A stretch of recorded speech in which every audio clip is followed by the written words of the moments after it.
Hello guys, this is Modest Major here, bringing you some commentary over some 25-1 free-for-all gameplay.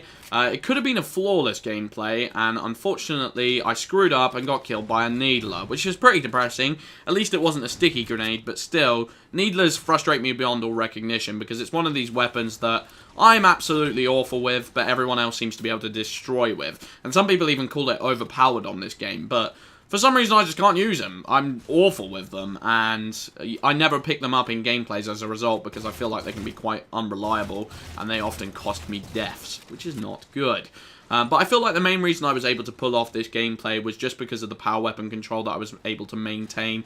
I had the sniper in my pocket at all times, and I also was able to get the saw in all of my ordnances, which was very nice indeed. It's a very nice combination to be able to have the sniper and the saw, because you're able to play the short range and long range confrontations to your game, to your benefit. And you know, the thing is, a lot of people can't use the sniper rifle. I feel like especially on a drift, there's a lot of close range confrontation going on, and people don't like being put under pressure with their sniper rifle. So when you have two snipers on this map, A, it means that I can constantly pick up sniper rifle and try and maintain control of it for the majority of the gameplay, and B, I find it quite easy to push people and take their sniper rifle off them, you know.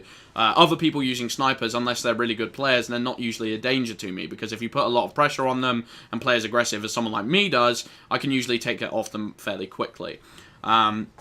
So yeah, I've got the control. I get OS control quite a bit as well. A lot of people don't like Adrift because it kind of highlights the flaws of Halo 4. It has a lot of... It's indicative of when Halo 4 can go wrong, because, you know, with the amount of tight corners going on this map, you get frustrated by sticky grenades being thrown at you constantly. You walk around a corner and it's like, oh, that was an unavoidable death. And then you've got stuff like the invis being used to your disadvantage.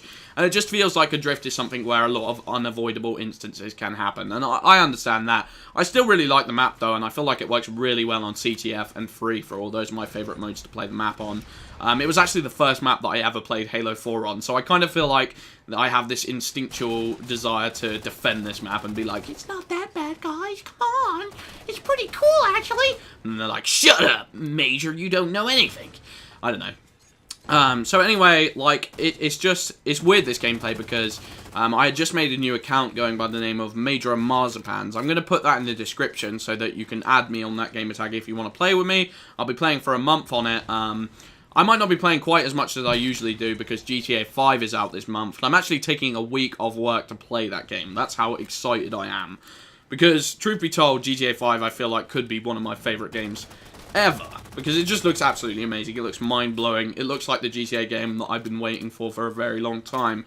But I don't want to go too far into that argument. Either way, if you want to add me and play with me, add me on Major and Marzipan, and I'm sure I will play with you guys.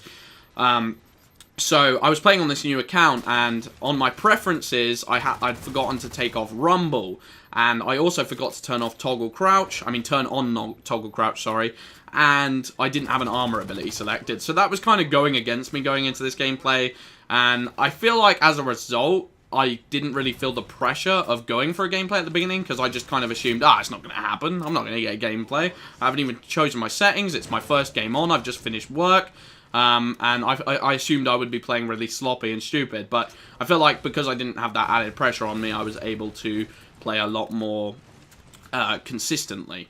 So, yeah, like, Adrift, I actually enjoy, and I enjoy the gameplay on this. It was really fun. It was very quick. I haven't really gotten as quick a gameplay on this in a long time, especially considering the score. It didn't feel quick when I was playing it. I feel like the kills were quite spaced out, but they were consistently spaced out. I'd always get a kill within every 10 seconds, so there's not many moments where you're like, oh my god, that was like a crazy overkill, Major, how'd you do it? But then there's also not many moments where you're like, Major, that was the most boring 20 seconds of my life. Do something, you loser. So, you know, I feel like it's the best of both worlds. Well, actually, the best of one world, the worst of the other. Whatever. I don't even know what I'm talking about anymore. I'm still going for gameplays consistently. I love going for gameplays on Halo 4. It's my favourite game to go on for gameplays on. I feel like the reason I love Halo 4 so much is because while some people hate the fact that it removes tactical gameplay, they feel like in Halo 3 there was a lot more strategic planning going on and you had to time your movements and your actions more carefully. Because I'm an idiot and I don't time my actions and movements, it's more about gunplay and strafing and stuff like that, and I feel like I'm quite good at being able to practice my precision and try and make my marksmanship as good as I physically can. Whereas in a game where, like Reach, where you had to time your shots with the DMR and plan your battles strategically, I was awful at that. I was too impatient and too much of an idiot. Anyway, I've been Modest Major. Thank you for watching. Peace out.